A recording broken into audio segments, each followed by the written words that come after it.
आपण आज पालक भाजीचे रोल बनवणार आहोत। खूप छान होतात आणि टेस्टी। तर पालक मी स्वच्छ धुवून घेतलेले आहे। त्याला लागणारा मसाला इथे मसाला पण घेतलेला आहे मी। 1 वाटी बेसन पीठ, त्याच्यात अर्धा वाटी तांदळाचं पीठ, लाल तिखट, हळद, धने पावडर आणि चवीपुरते मीठ आणि याला पाणी घालून आपण याला छान पीठ तयार करूया।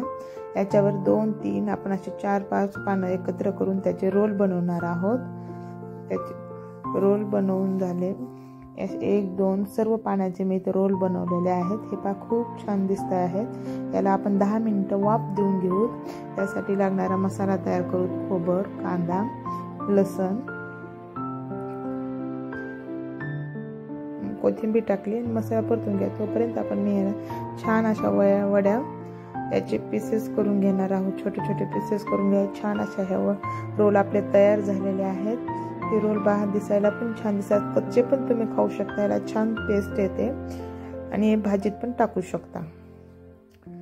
याला गरम जर आपण तव्यावर परतून घेतलं तर याला कडकपणा पण येतो। तर मी मसाल्यामध्ये टोमॅटो टाकून घेतलेला आहे आणि हा मिक्सरमध्ये आपण बारीक करून घेऊया।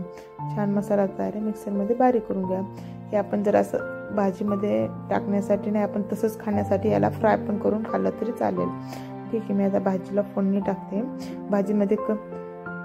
भाजीला मसाला, मोहरी आणि जिऱ्याची फोडणी देत आहे मी आणि आपण जो मसाला तयार केला ना तो टाकले। धने पावडर पण टाकलं, हळद थोडीशी, काळा मसाला, लाल तिखट चवीपुरते। तुम्हाला तिखट जसे लागते तसे टाका, आवडीनुसार।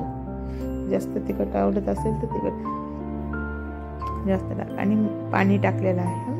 आपण छान ह्याचा रस्सा बनवायचा, लागेल तसं मीठ चवीपुरते आणि ह्या वड्या आपण याच्यात सोडून घेऊया त्या रस्स्यामध्ये। एकदम छान लागतात, अप्रतिम। कोथिंबीर टाकलेली आहे आणि ही भाजी तर भाकरीसोबत एक नंबरच लागते। जे कोणी नॉनव्हेज खात नसेल त्यांच्यासाठी तर एकदम व्हेज नॉनव्हेजच टेस्ट येते। भाकरीसोबत तर एक नंबरच लागते। जर तुम्हाला ही भाजी आवडली असली तर लाईक करा, शेअर करा आणि सबस्क्राईब करा। माझ्या चॅनलचं नाव आहे mom's magic kitchen. Thank you so much.